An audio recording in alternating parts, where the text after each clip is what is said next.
Hello मेरे प्यारे बच्चों, कैसे हैं आप सब बच्चों। मैं उम्मीद करता हूं आप सब बहुत अच्छे होंगे। बच्चों आज की इस क्लास में मैं आपको एक्सरसाइज 13.3 का क्वेश्चन 4 करवाऊंगा।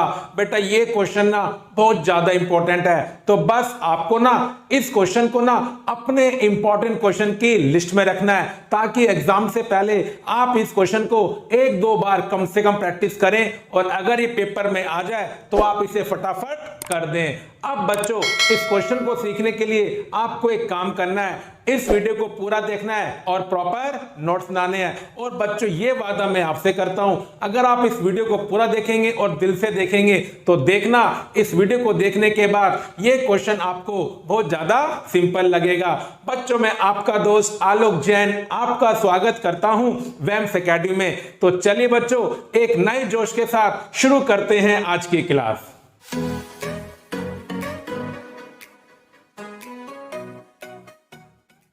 मेरे प्यारे बच्चों क्वेश्चन 4 को करना शुरू करते हैं। तो चलिए बच्चों पहले क्वेश्चन को रीड करते हैं।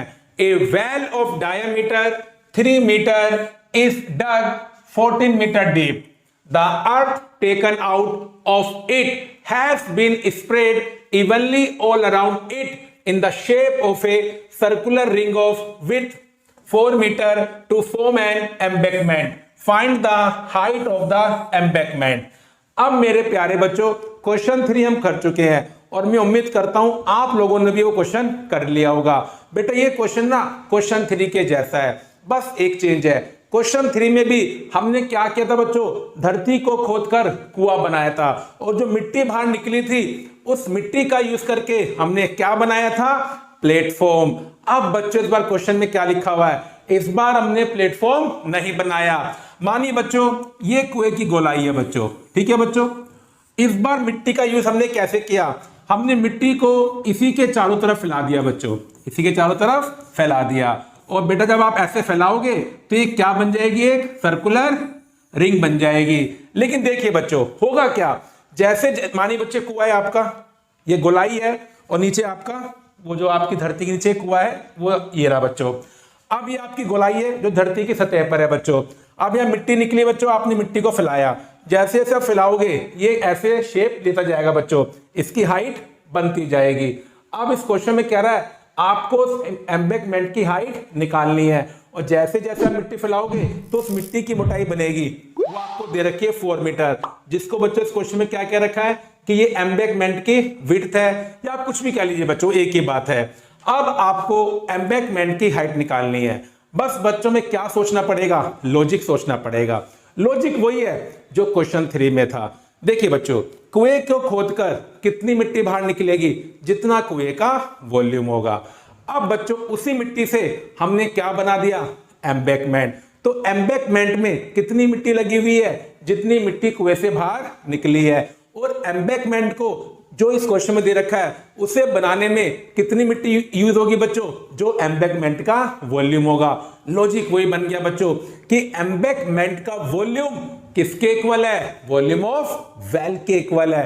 बस मुझे यहां पर ना एम्बैंकमेंट की शेप डिसाइड करनी पड़ेगी कि ये शेप कौन सी है भाई, तभी तो बच्चों क्या अप्लाई करेंगे, फॉर्मूला। अब देखिए बच्चों ये आपकी एक गोलाई और एक आपकी ये गोलाई, तो हुआ क्या बच्चों, और कुआं अंदर से खाली होता है, तो ये जो एम्बैंकमेंट हमारा बना है बच्चों ये किस शेप का बनेगा, होलो सिलेंडर बनेगा। तो इसका मतलब क्या हुआ, जब मैं एम्बैंकमेंट का वॉल्यूम यहां पर यूज करूंगा तो वॉल्यूम ऑफ एम्बैंकमेंट में बच्चों में क्या यूज करूंगा, वॉल्यूम ऑफ होलो सिलेंडर। और बच्चों होलो सिलेंडर का वॉल्यूम क्या होता है, outer volume minus inner volume. तो बच्चों जो मिट्टी इसमें लगी है उसका वॉल्यूम आ जाएगा, कैसे, outer volume minus inner volume. तो देखिए बच्चों ये इस क्वेश्चन को करने का लॉजिक तैयार हो गया कि एम्बैंकमेंट का वॉल्यूम किसके इक्वल होगा, वेल के वॉल्यूम के। और एम्बैंकमेंट में हम कौन सी शेप लेंगे, होलो सिलेंडर की शेप लेंगे। चलिए बच्चों अब सारी डायमेंशन लिखते हैं। तो देखिए radius of well, radius of well, बेटा इसको हमने क्या मान लिया, स्मॉल आर। बेटा में गिवन डायमीटर है तो 2 से डिवाइड कर दिया। अब देखिए बच्चों height of well, height of well, बेटा इसको मान लेते हैं h और मेरे प्यारे बच्चों वो क्या गिवन है, 14 मीटर।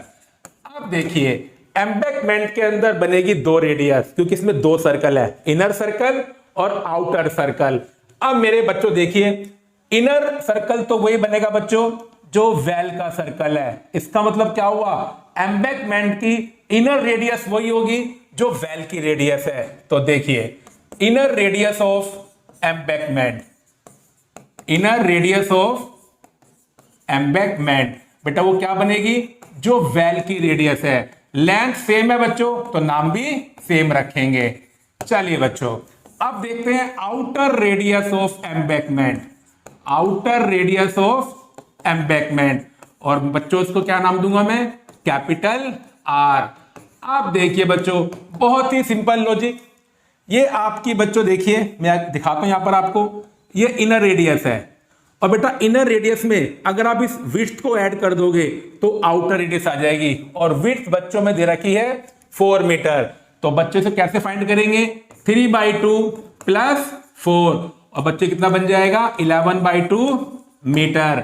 चलिए बच्चों अब एम्बैंकमेंट की हाइट मुझे निकालनी है, तो let height of embankment, height of embankment बेटा स्मॉल h मैं मान चुका हूं, इसे छोड़कर जो आपका मन करे वो मानिए। बच्चों मैं क्या मानूंगा, h1 मीटर। अब बच्चों जो हमने कॉन्सेप्ट, जो लॉजिक हमने तैयार किया है वो क्या तैयार किया है बच्चों, कि volume of embankment, volume of embankment बच्चों किसके इक्वल होगा, वॉल्यूम ऑफ वेल के। बेटा ये क्वेश्चन बहुत ज्यादा इंपॉर्टेंट है, तो इस क्वेश्चन को ना आप जब एग्जाम देने जाएंगे उससे पहले बहुत अच्छे से प्रैक्टिस करके जाएंगे। अब बच्चों एम्बैंकमेंट का वॉल्यूम क्या बनेगा, outer volume minus inner volume, ठीक है बच्चों। और वेल हमारा सिलेंडर की शेप में है और सिलेंडर का वॉल्यूम कितना होता है, पाई आर स्क्वायर एच।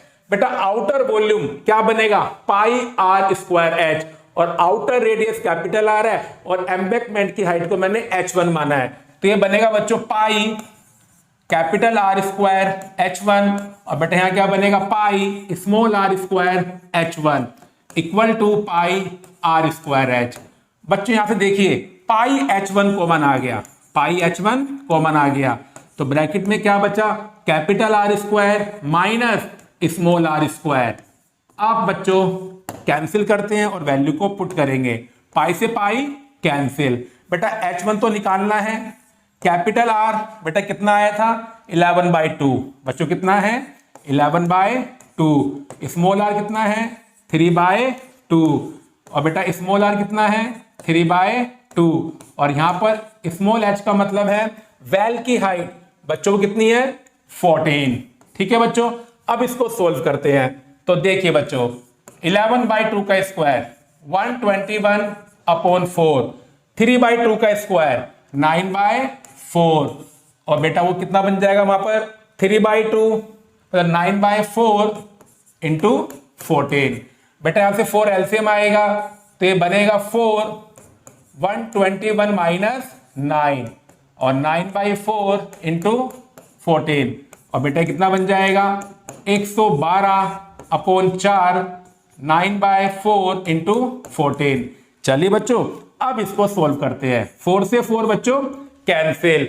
अब देखिए बच्चों ये 14 ये 112, 14 से जब आप 112 को कैंसिल करोगे बच्चों ये हो जाएगा 8 पर, क्योंकि 14 इंटू 8 112 होते हैं। अब बच्चों 8 मल्टीप्लाई में किस में आ जाएगा, डिवाइड में। तो देखिए बच्चों ये हमारी क्या आ गई, एम्बैंकमेंट की हाइट आ गई।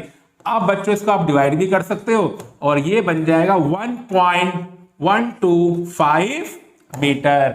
तो देखिए बच्चों अगर हमारे बेसिक फंडे क्लियर हो, मुश्किल से मुश्किल क्वेश्चन बहुत ज्यादा सिंपल होता है, जैसा कि इस क्वेश्चन में हुआ।